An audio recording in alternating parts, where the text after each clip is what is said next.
Hello friends, welcome back to the channel. आज के video में बात करने वाले हैं कि प्रेगनेंसी में सफ़ेद पानी क्यों आता है और प्रेगनेंसी में सफ़ेद पानी आने से क्या प्रॉब्लम्स हो सकती है या क्या दिक्कतें हो सकती है, सफ़ेद पानी आना चाहिए या नहीं आना चाहिए, सब कुछ हम यहाँ पे बात करने वाले हैं। क्योंकि मेरे बहुत सारे सब्सक्राइबर हैं जो इस बारे में मुझसे बहुत पूछते हैं, तो मैंने सोचा कि आप लोगों के लिए एक सेपरेट वीडियो बना दिया जाए जिससे कि आप लोगों को हेल्प मिल पाए। तो चलिए अपना वीडियो शुरू करते हैं। मेक श्योर कि अगर आपको वीडियो पसंद आए तो इसे लाइक और शेयर जरूर कर देना। फर्स्ट टाइम चैनल पे आए हो तो जरूर सब्सक्राइब जरूर कर लेना। मैं यहाँ पे रोज़ अच्छे अच्छे वीडियो डालती हूँ जो आप लोगों के लिए बहुत ही इन्फॉर्मेटिव होते हैं। चलिए हम अपना वीडियो शुरू करते हैं। तो जब भी कोई महिला प्रेग्नेंट होती है तो उनको बहुत सारी शरीर में परेशानियाँ होती है, बहुत सारे चेंजेस होते हैं। चेंजेस में जैसे कि हार्मोन्स हमारे चेंज होते हैं तो बॉडी में ऑफकोर्स चेंज होना होता ही है। तो अब उन चेंजेस में एक चेंज है कि प्रेगनेंसी में सफ़ेद पानी आना। तो इस समय ना बहुत सारी महिलाएं जो है घबरा जाती है, बहुत परेशान हो जाती है। उनको ऐसा लगता है कि इससे हमारे बच्चे के शरीर पर किसी तरह का असर ना हो। पर क्या सचमुच ऐसा होता है? देखिए, प्रेगनेंसी में सफ़ेद पानी आना हर समय ख़राब नहीं होता है। आपको सिर्फ ध्यान देना है कि आपका जो वाइट डिस्चार्ज हो रहा है वो किस तरीके का है। अगर वाइट डिस्चार्ज आपका स्मेली हो रहा है तब तो खतरा है, या फिर आपका वाइट डिस्चार्ज वाइट ना होकर किसी दूसरे कलर में हो रहा है तो भी खतरा है। तो ये सारी चीज़ें आपको भापनी होगी। आइए हम जानते हैं कि किस किस कंडीशन में हमें समझ में आना चाहिए कि खतरे की निशानी है। सबसे पहले, अगर वाइट डिस्चार्ज थोड़ा थोड़ा अमाउंट में ना आकर ज़्यादा हो, मीन्स फ्लो के साथ हो, मतलब जैसे कि पानी आना फ्लो के साथ आता है ना, जैसे कि पीरियड का फ्लो होता है उस तरीके से कभी कभी वाइट डिस्चार्ज भी आता है। तो अगर आपको ऐसा लगे कि मुझे एक्सेस वाइट डिस्चार्ज हो रहे हैं तब ये खतरे की निशानी है। दूसरा, जब आपको वाइट डिस्चार्ज वाइट कलर का ना हो कि पिंक हो रहा है या फिर हरे रंग का हो रहा है या फिर रेड कलर का हो रहा है या फिर ऑरेंज हो रहा है तो भी आपको खतरा है, समझ लेना चाहिए। तीसरा जो है, आपको देखना चाहिए कि आपका जो डिस्चार्ज है वो स्टिकी है, मतलब बहुत ज़्यादा थिक हो रहा है या वाटरी फॉर्म में हो रहा है, किस फॉर्म में हो रहा है। अगर थोड़ा थोड़ा थिक है, वाटरी फॉर्म नहीं है तो ठीक है। अगर वाटरी फॉर्म है तो आपको डॉक्टर से कांटेक्ट करना चाहिए, इमरजेंसी में कांटेक्ट करना चाहिए, क्योंकि ये खतरनाक हो सकता है। इसके अलावा हमें ध्यान देना चाहिए कि जब हमें वाइट डिस्चार्ज होता है तो क्या हमारे बॉडी से खुद की एक स्मेल आती है, मतलब गंदी वाली स्मेल आती है। अगर स्मेली वाइट डिस्चार्ज अगर वाइट कलर का भी हो और स्मेल के साथ हो तो भी खतरा है, आपको इंस्टेंट डॉक्टर के पास जाना चाहिए।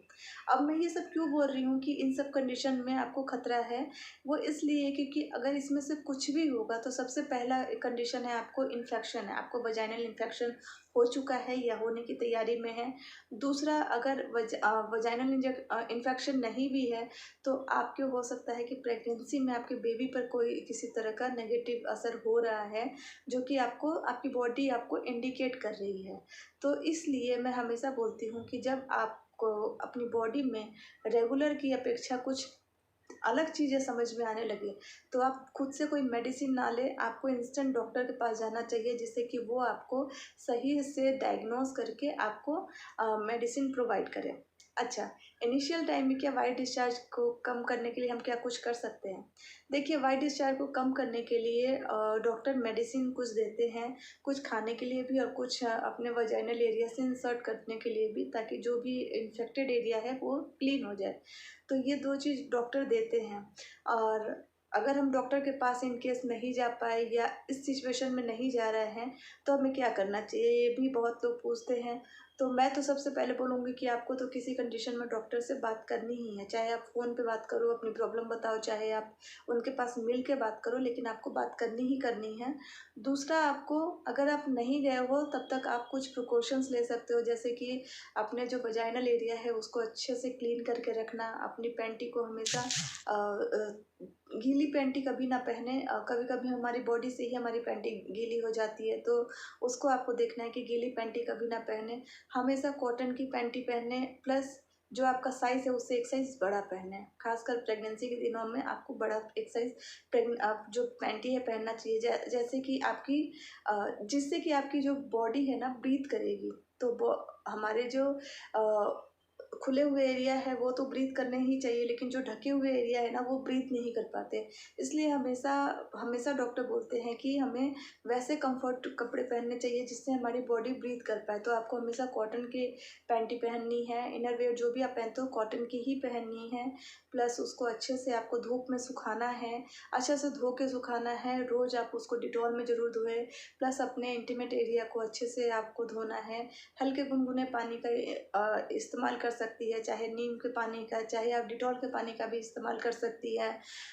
बहुत लोग पूछते हैं कि इंटीमेट वॉश का यूज़ करना चाहिए या नहीं। तो इंटीमेट वॉश का यूज़ डॉक्टर इन्फेक्टेड टाइम में दे देते हैं। रेगुलर बेसिस में आपको इंटीमेट वॉश की ज़रूरत नहीं पड़ती है, लेकिन जब आप इन्फेक्टेड हो, अगर आपको किसी तरह का इन्फेक्शन है तो उस समय आपको डॉक्टर देते हैं। लेकिन मैं आपको यही बोलूँगी कि अगर आपको इस समय इंटीमेट वॉश भी यूज़ करना है तो भी वो डॉक्टर से ही पूछ के करें, क्योंकि आपको वही आपकी प्रॉब्लम्स के अकॉर्डिंग कौन सा इंटीमेट वॉश आपके लिए सही है वो आपको देंगे। वैसे मार्केट में बहुत सारे हैं, लेकिन प्रेगनेंसी में आपको कोई रिस्क नहीं लेना चाहिए। आपको वही चीज़ यूज़ करना चाहिए जो आपके डॉक्टर आपको बता रहे हैं। तो दोस्तों आज का वीडियो इतना ही। उम्मीद करती हूँ कि आपको ये वीडियो हेल्पफुल लगा होगा। अगर थोड़ा भी वीडियो हेल्पफुल लगा हो तो लाइक कीजिए, शेयर कीजिए, और चैनल पे फर्स्ट टाइम आए हो तो सब्सक्राइब किए बिना बिल्कुल नहीं जाना। फिर मिलते हैं अपने नेक्स्ट ऐसी किसी वीडियो में। Till then bye bye.